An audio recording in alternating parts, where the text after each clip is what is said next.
계속해서 ETF 투자 전략 세워봅니다. KB자산운용의 금정섭 ETF 마케팅 본부장 모셨습니다. 어서 오세요. 안녕하십니까. 네, 일단 지난 한 주 동안 투자자들의 관심을 받은 ETF는 어떤 것들이 있었나요? 예. 지난 한 주간 투자자들이 관심 가졌던 거를 개인 위주로 좀 살펴볼 텐데요. 네. 시장에서 개인 투자자들은 대부분 시장의 하락에 베팅을 하고 있다라고 보여집니다. 주간 상위 매수의 상품들을 보시면요. 제일 많이 개인들이 매수를 했던 게 코덱스 200 선물 인버스 2X거든요. 네. 대략 한 1,480억 정도 매수를 하셨고요. 두 번째는 코덱스 인버스가 한 133억입니다. 밑에 있는 상품들을 보더라도 주식시장의 하락의 1배나 2배에 베팅하는 상품이나 혹은 원유 선물 인버스처럼 커머더티 시장 하락에 베팅하는 상품에 주로 매수를 한 거를 볼 수 있는데요. 시장에서 과거에는 주가가 빠지게 되면은 상방을 바라보면서 저가 매수가 있었는데요. 최근에는 이제 시장 하락 쪽에 대부분 눈이 쏠려 있다라고 보시면 좋을 것 같습니다. 시장 매도도 마찬가지인데요.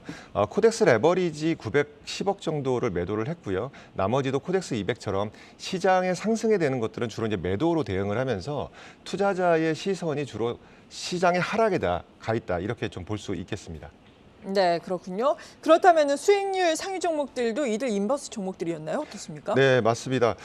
수익률 상위 종목들 같은 경우에는 최근에 시장이 좀 빠지면서 네. 반등되는 종목들이 좀 상위권에 좀 올라와 있는데요. 첫 번째로는 KB스타 미국 S&P 원유 생산 기업. 유가가 오르게 되면은 주로 이제 수익률이 올라가는 상품인데요. 이 상품이 최근에 좀 반등에 좀 성공을 했습니다. 네. 그래서 15.5%로 가장 성과가 좋았고요. 두 번째는 비슷합니다. 미국 S&P 에너지 코덱스 상품인데요. 에너지 섹터나 원유 관련된 섹터들의 상품들 혹은 이제 은선물처럼 이런 커머더티나 이제 요 관련 상품들이 수익률 상위권을 차지했고요. 수익률 하위권은 이머징 쪽에서 베트남 쪽의 성과가 꽤나 좀 악화가 됐습니다. 네. 킨덱스 베트남 VN30 ETF가 마이너스 11.3%를 좀 보였고요. 나머지들은 타이거 KLX 인터넷이라든지 이런 섹터 관련 상품, 미디어 관련 상품들이 주식시장 조정에 따라서 수익률 하위권에 좀 포진되어 있습니다. 네, 그렇군요. 그리고 시장의 증시가 안 좋고 그리고 국채 금리가 많이 또 예전보다는 오르다 보니까 미국 국채와 관련된 상품에 대한 관심이 높아지고 있더라고요. 이런 상품이 구체적으로 어떤 것들이 있나요? 예, 맞습니다. 최근에 보시면은 뭐 주식도 마찬가지고요. 대부분 좀 향후에 전망이 좋은 자산을 좀 찾기가 좀 어렵다 네. 보니까요. 채권이라든지 뭐 배당주라든지 이런 좀 시장에서 좀 동떨어져 있는 과거에는 좀 관심을 갖지 않던 자산들에 대해서 투자자가 좀 몰리고 있는데요. 오늘 좀 말씀드리고 싶은 거는 최근 페드의 기준금리들을 올리면서 시장에서 이제 가장 손쉽게 볼 수 있는 이런 이자율 관련 상품들이 네. 좀 관심이 좀 높거든요. 그래서 미국 국채 가격의 방향성에 투자하는 상품을 좀 한번 준비를 했습니다. 잘 아시다시피 미국 국채를 투자를 하실 때요. 예를 들어서 단기에 페드 금리를 올린다 그러면은 이자율의 상승을 바라보면서 투자하는 상품이 있으면 좋을 텐데 네. 이자율에 직접적인 투자를 할 수 있는 상품은 없거든요. 그래요? 예, 그래서 이제 채권 가격을 보면서 투자를 하는 미 국채에 투자하는 상품들이 일단은 좀 보셔야 될 것 같습니다. 근데 이제 미국 국채에 투자를 하실 때 두 가지 정도는 제가 볼 때는 좀 유념하시면서 보시면 좋을 것 네. 같은데요. 첫 번째는 금리가 상승을 하면 채권 가격은 하락하거든요. 그렇죠. 반대죠. 네, 금리와 가격은 반대라는 예. 걸 첫 번째 좀 생각하시면 좋을 것 같고요.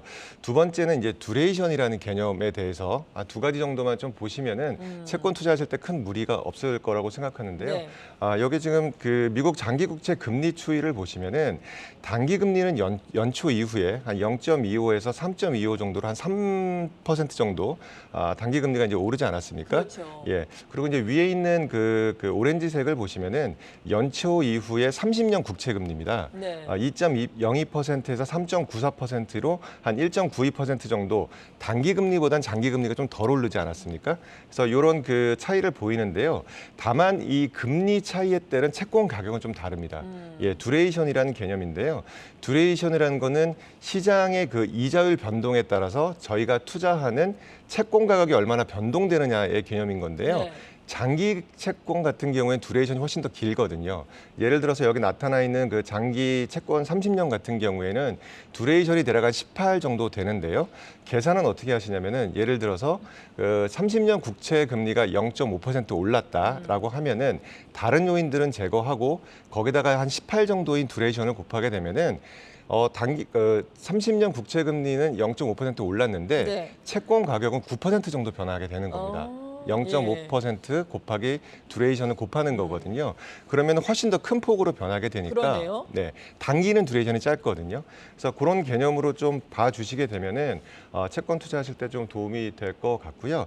그래서 국내 시장에는 그러면 어떤 그 ETF가 좀 네. 상장이 되어 있냐 보면은 미국 국채 관련된 이제 주로 선물에 투자를 하는데요. 10년하고 30년이 상장되어 있습니다.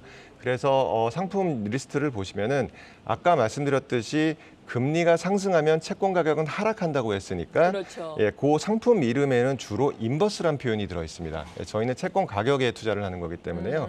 그래서 금리가 상승을 하면 이제 인버스 관련 상품을 투자를 하면 네. 되고요. 관련 상품으로는 KB스타 미국 장기국채 선물 인버스가 있고요. 요거는 국채 30년에 투자하는 상품이고요. 레버리지 상품도 좀 준비가 되어 네. 있습니다. 그리고 최근에 이제 금리가 상승을 하게 되면서 채권 가격이 많이 빠졌을 텐데요. 이런 하락이 많이 빠졌으니까 향후에 금리가 하락하게 되면 좀 수익을 보고 싶다라고 하면은 정방향인 코덱스 미국 국채 10년 선물이라든지 KB스타 미국 장기국채 선물 같은 그런 상품에 투자하는 것이 향후에 좀 좋을 것 같다고 생각합니다. 그래서 이제 오늘 좀 말씀드리고 싶은 거는 최근에 이제 금리가 많이 뜨다 보니까 좀 유념하셔야 될 게 장기 국채 관련된 ETF들의 성과가 굉장히 많이 빠져 있습니다. 예. 지금 10년 같은 경우에는 플러스 3.5%, 코덱스 미국 국채 10년 선물인데요. 이거는 환해지가 되어 있지 않아서 ETF 가격이 빠졌지만 그 달러 강세에 따라서 수익이 좀 난 부분이 그러겠네요. 있고요. 예. 30년 같은 경우에는 그 환해지가 되어 있는 상품들인데요. 30년 국채 선물에 투자하는 미국 장기 국채 선물 레버리지 KB스타 상품 같은 경우에는 지금 대략 한 마이너스 24% 정도 되어 있거든요. 그다음에 레버리지는 마이너스 한 37%까지 빠져 있습니다. 이 수준이 어느 정도냐면은 30년 국채를 지금 정방향에 투자했다면은 S&P 500 정도의 연초 이후의 성과랑 비슷하거든요.